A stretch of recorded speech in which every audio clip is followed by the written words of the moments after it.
Hello everyone and hello Dino and Ark lovers. Welcome back to Ark Survival Ascended. It has been a hot minute since I've played this game.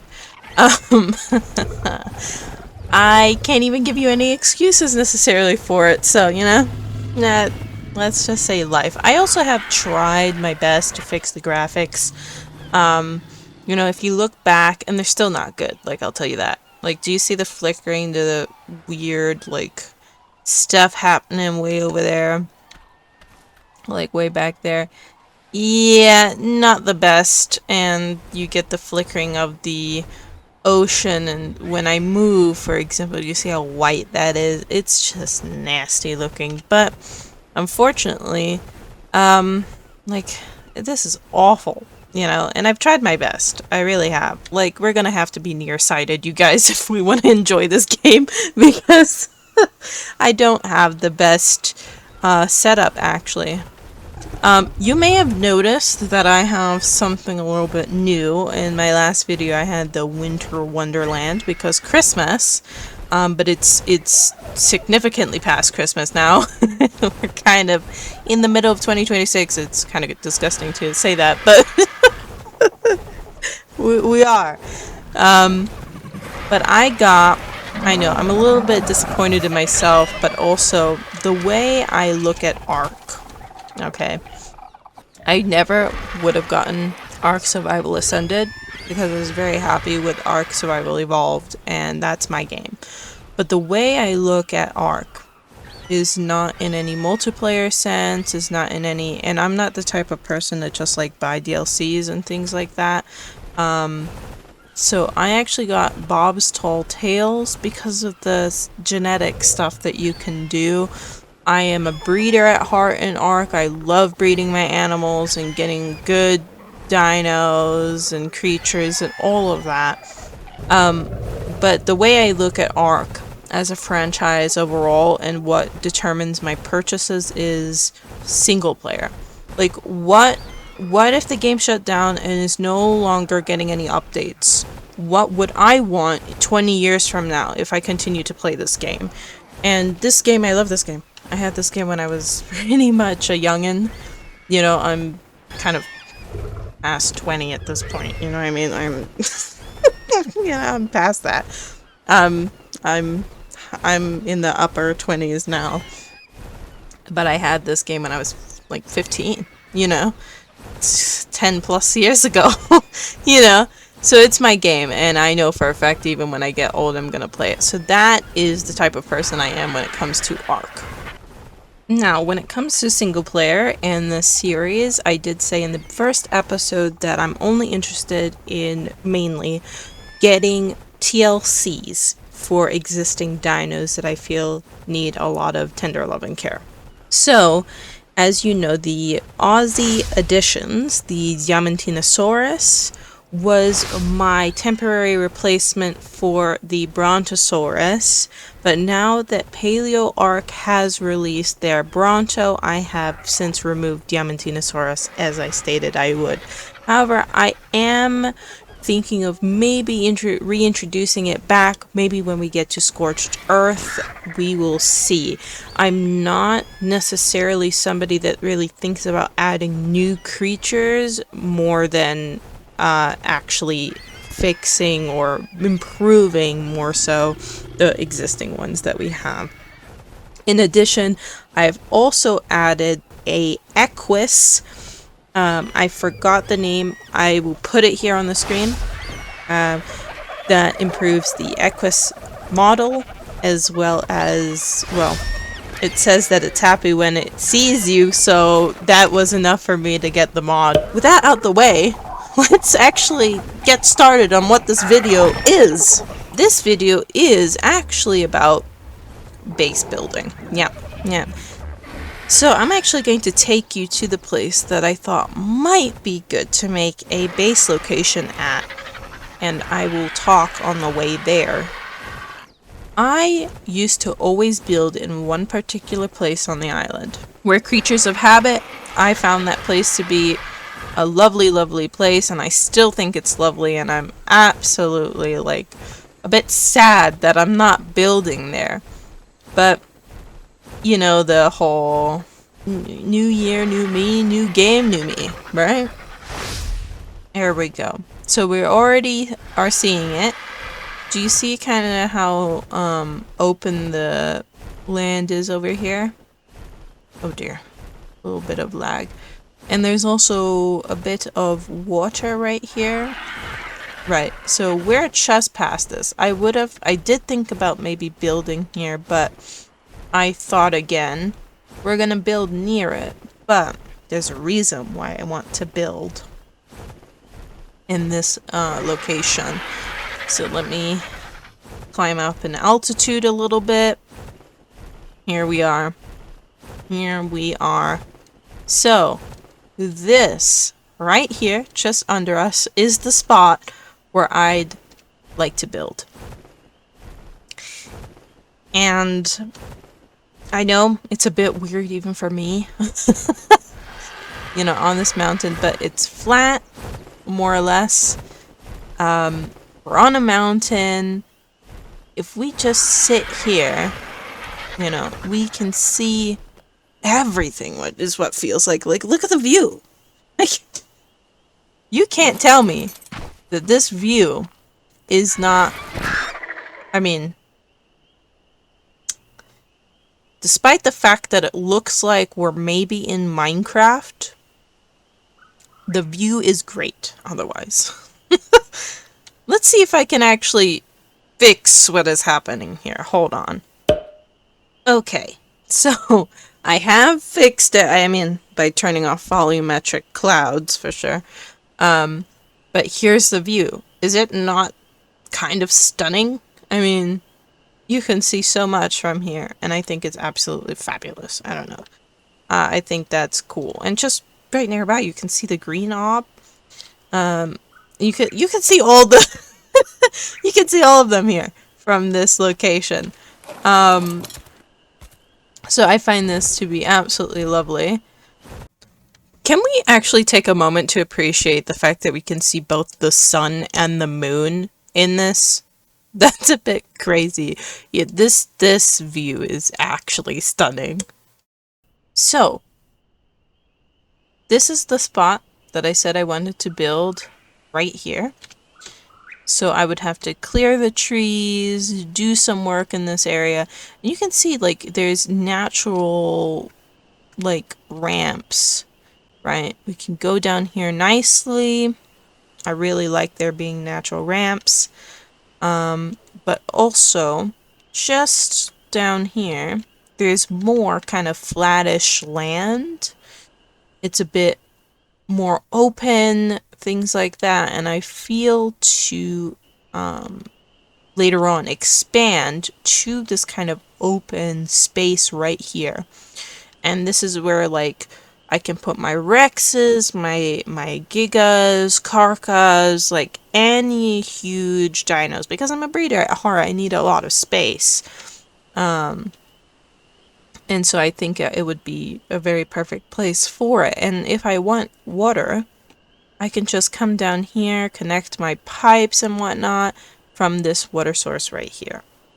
So now that I've shown you guys kind of where I want to build my base, the question is, how am I going to build it? I struggled very much in making this episode many months ago, and I think that well, I can say it did contribute to me not making videos, because I was very concerned about how I would appear to people. I was like, well, I don't feel like spending all my extra time, all my free time, grinding, gathering wood, and still not having enough to build the place that I want to build. But also, if I use creative mode, that feels cheaty and scummy. So it's like, right? But then I get to express and build as I would like.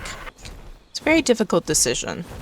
So now that I've spoken out loud, this is where my mind is actually going. What I'm going to do is actually grind first. And when I'm starting to feel that I'm grinding for too long and I already feel like my time is limited and I want to play the game, that's when I'll go into creative mode. I hope you guys could understand that feeling and are okay with that. Because I really do want to play the game.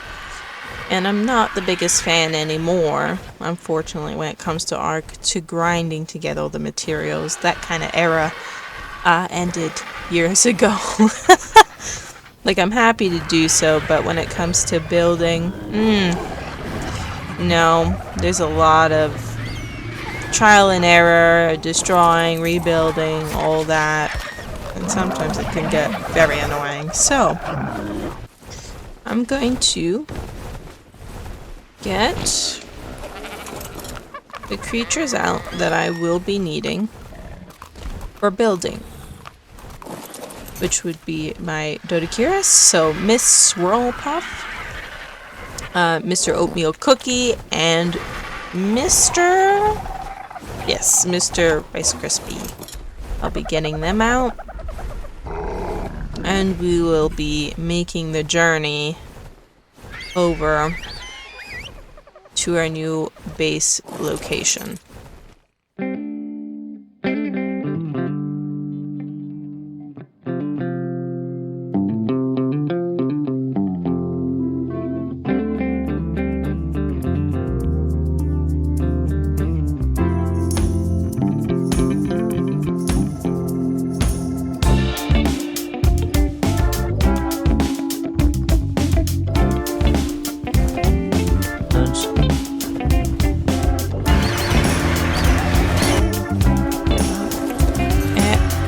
Oh my goodness, I need water. There's always something new.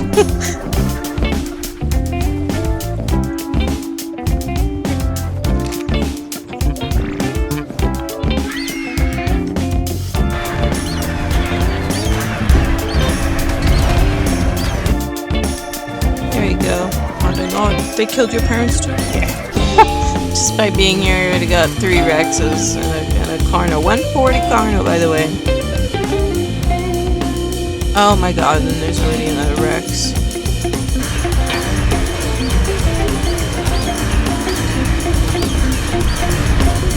Finally.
Alright, you guys, this is the amount of work that I've managed to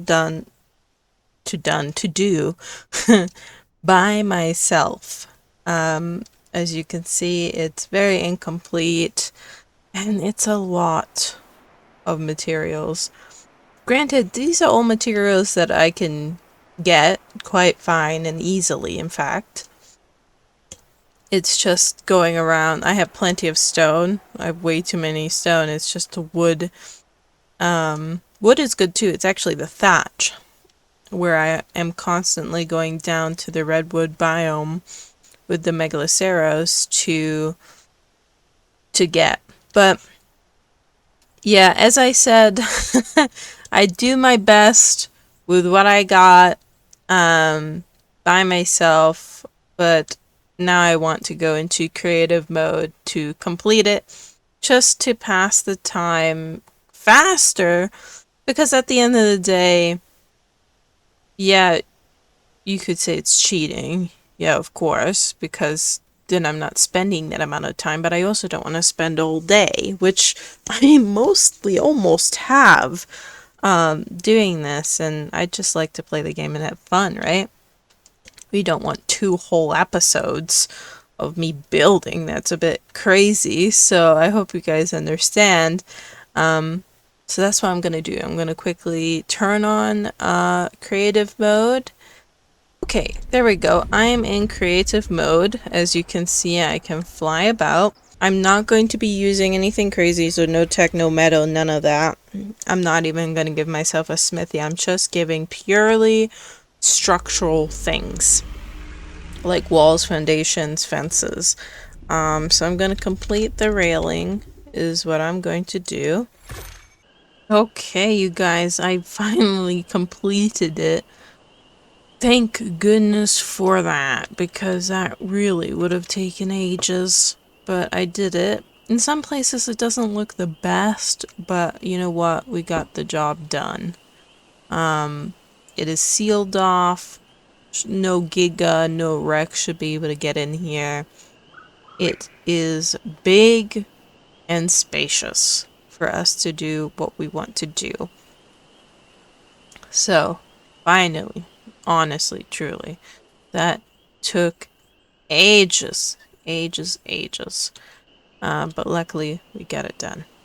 I would have wanted the base here. Alright, so our actual home where we are is right here. But I don't know. It's still a good spot because it has more land area, and I could put some dinos for their eggs in there and build according to that. But what can I say, you guys? The spot here is absolutely gorgeous. Gorgeous. So I'm thinking to actually build here, and everything over there is going to be for the dinos or for whatever structures I think is best. So I'm gonna get to building this spot. I'm gonna remove the rocks here.